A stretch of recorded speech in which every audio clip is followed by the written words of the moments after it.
বউ মানে বোমা। বিবাহ, বি শব্দের অর্থ হচ্ছে বিশেষভাবে, আর বাহ শব্দের অর্থ হচ্ছে ভার বহন করা। তার মানে বিবাহ শব্দের অর্থ হচ্ছে বিশেষভাবে ভার বহন করা। এ ভার শরীরের ভার নয়, এ ভার সংসারের ভার, এ ভার ধর্মের ভার। আজ থেকে সে তোমার সহধর্মিনী। সহধর্মিনী কাহাকে বলে? যে স্ত্রী তার স্বামীকে ধর্মের পথে নিয়ে আসে সে হয় সহধর্মিনী। সহধর্মী তোমার ক্ষেত্রে যে স্বামী তার স্ত্রীকে ধর্মের পথে নিয়ে যাবে সে হবে সহধর্মিনী। তাছাড়া হয়ে যাবে বউ, বউ মানে বোমা। সুতরাং সহধর্মিনী যেভাবে হয় সে কাজটা করতে হবে। আজকে আমরা এখানে আত্মীয় স্বজন বন্ধু বান্ধব সকলকে নিয়ে উপস্থিত হচ্ছি এই শুভ বিবাহ করার জন্য। বিবাহের মাধ্যমে পুরুষ লাভ করে পিতৃত্ব, নারী লাভ করে মাতৃত্ব। এই পিতৃত্ব এবং মাতৃত্বের মাধ্যমে গড়ে উঠে তাদের একটা সুখের সংসার। পিতামাতা, ভাই বোন, আত্মীয় স্বজন, বন্ধু বান্ধব সকলকে নিয়ে একসাথে থাকার তারা সংকল্প করে এই বিবাহের মাধ্যমে। মানুষের জন্ম থেকে মৃত্যু পর্যন্ত 10টি মাঙ্গলিক কর্ম আছে, তার মধ্যে বিবাহ হচ্ছে সর্বশ্রেষ্ঠ। এই বিবাহ এখন সবসময় যারা বিবাহ করছেন তারা জানে স্ত্রী সবসময় স্বামীর বাম দিকে থাকবে। এখনো কিন্তু বাম দিকে যায় নাই, আছে কোন দিকে? ডান দিকে। তুমি পারতিপক্ষে চেষ্টা করবা সবসময় একে বাম দিকে রাখার, চলাফেরা করার জন্য। এটা ব্রাহ্মণ হিসাবে আমার উপদেশ। কেন? বাম দিকে রাখলে আমার মতন একজন ব্রাহ্মণ দেখলে মনে করবে এটা তোমার স্ত্রী। ডান দিকে রাখলে আমি ভাবি বোন, অন্য কিছু মনে করতে পারি। যেখানে সম্ভব সেখানে এই কাজটা করতে হবে, সম্ভব যেখানে নয় সেখানে করার দরকার নাই। তাহলে ঘটনা হলে এ তোমাকে বাম দিকে যাবে, কিন্তু শাস্ত্রের বিধান অনুসারে 7টি শর্ত আছে, যাকে বলা হচ্ছে সপ্তপদীর 7টা শর্ত। সহজ কথায় সপ্তবচন। তো এই ধর্ম, এই শাস্ত্রের কথা জানে না। আমি এর পক্ষ হয়ে আমি এই কথাগুলো এতগুলো লোকের সামনে তোমাকে বলবো।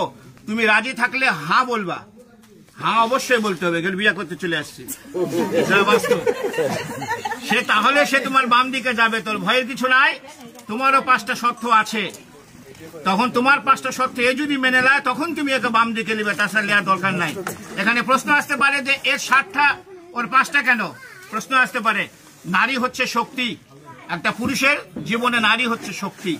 যে পুরুষের জীবনে নারী থাকবে না সে পুরুষের জীবনে কোনো শক্তি নাই। তুমি পূর্ব দিকে তাকিয়ে দেখো, লক্ষ্মী নারায়ণ, রাধা কৃষ্ণ, পার্বতী, শিব, সবাই প্লিজ এরা সবাই হচ্ছে নারীকে নিয়ে চলছে।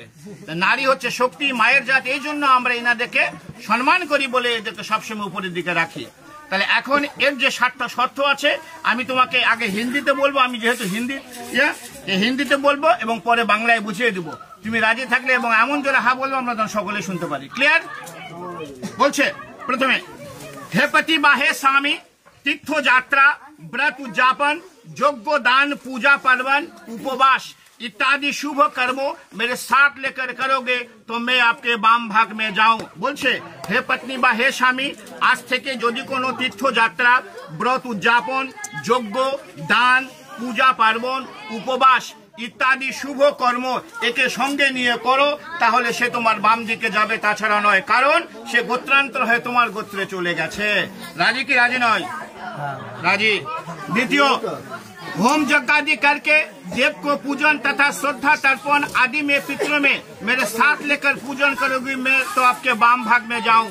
बोलছে হোম যজ্ঞ আদি, হোম যজ্ঞ আদি করে যদি কোনো দান করতে চাও এবং তথা শ্রদ্ধা তর্পণ অর্থাৎ আমাদের মহালয়া যে হয় না, পিতৃপুরুষের নামে পূর্বপুরুষের নামে জল দিতে হয়, তিল তর্পণ করতে হয়।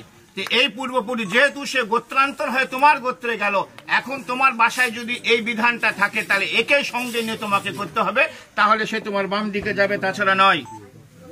राजी।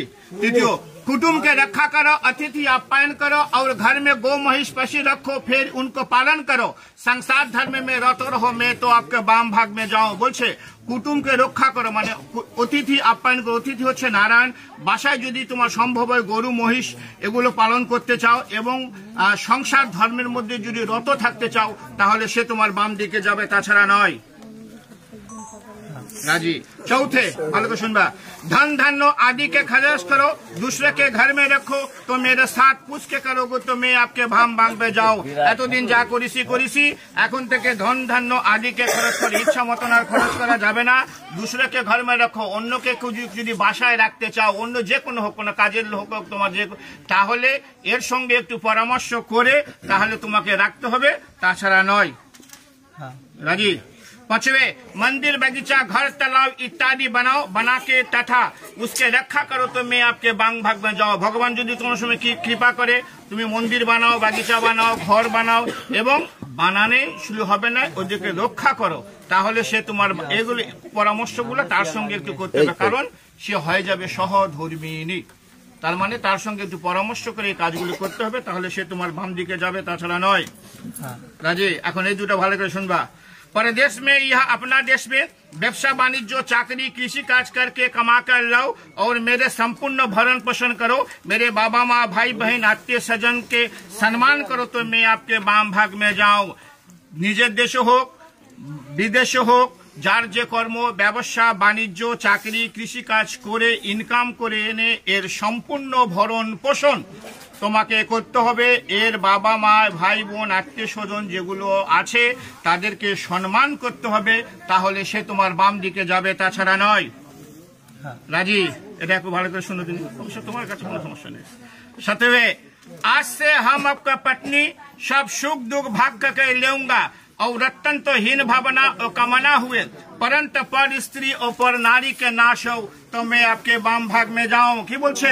আজ থেকে আমি তোমার পত্নী, আমরা একে অপরের সুখ দুঃখ ভাগ করে নিব, অত্যন্ত হীন ভাবনা ও কামনা হয়ে, परंतु पर स्त्री অন্য কোন স্ত্রী পর নারীকে নাশ হও, অর্থাৎ একে আজ থেকে যে চোখে দেখা যাবে এই চোখটা আর অন্য কোন নারীর প্রতি দেওয়া যাবে না, তাহলে সে তোমার বাম দিকে যাবে, তাছাড়া নয়। সবচেয়ে গুরুত্বপূর্ণ এটা। তোমার 7টা শর্ত সে মেনে দিছে, আমরা শুনছি।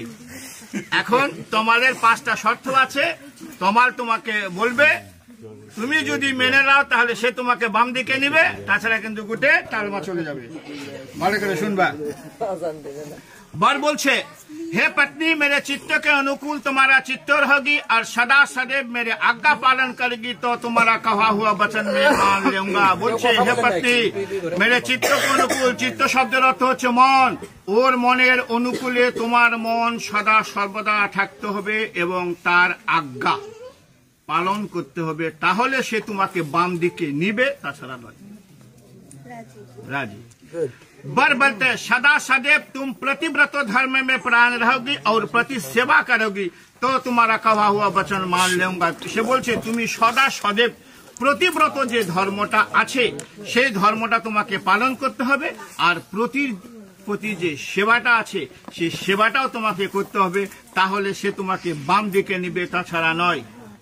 আচ্ছা, এখন ভালো করে শুনবা এই কথাটা কিন্তু। বুঝছো?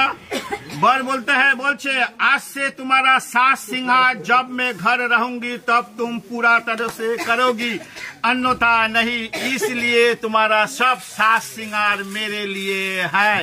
बर बोलছে, স্বামী যখন, প্রত্যেক নারীরই কর্তব্য, যারা আছেন বিবাহ করছেন তারা জেনে নেন, প্রত্যেক নারীরই কর্তব্য, স্বামী যখন বাসায় থাকবে তখন নারীদেরকে উচিত অত্যন্ত সেজে গুজে থাকার। স্বামী বাসায় নাই, সাজার কোনো দরকার নাই, কারণ এই সাজ দেখার অধিকার সম্পূর্ণ হচ্ছে স্বামীর। ওই একটা শর্ত দিয়ে আসছে, ওই যে পরন্ত পর স্ত্রী না কর, এই যদি সেজে গুজে অন্য জায়গায় থাকে অন্যজনের চোখ পড়বে। এজন্য স্বামী যখন বাসায় থাকবে প্রত্যেক নারীদের সেজে গুজে থাকতে হবে, স্বামীর চোখ যায় অন্য কোনো নারীর প্রতি না যায়। স্বামী যদি বাসায় থাকে সাজবে, স্বামী বাসায় না সাজা দরকার নাই। স্বামী যদি তোমাকে সঙ্গে করে কোথাও নিয়ে যায়, তুমি যত পরিমাণ সেজে গুজে যাবা তাহলে সে তোমাকে বাম দিকে নেবে, তাছাড়া নয়। রাজি। আজকালকার যুগে স্বামী যখন বাসায় থাকে মেয়েরা কি করে? ম্যাক্সি পরে থাকে।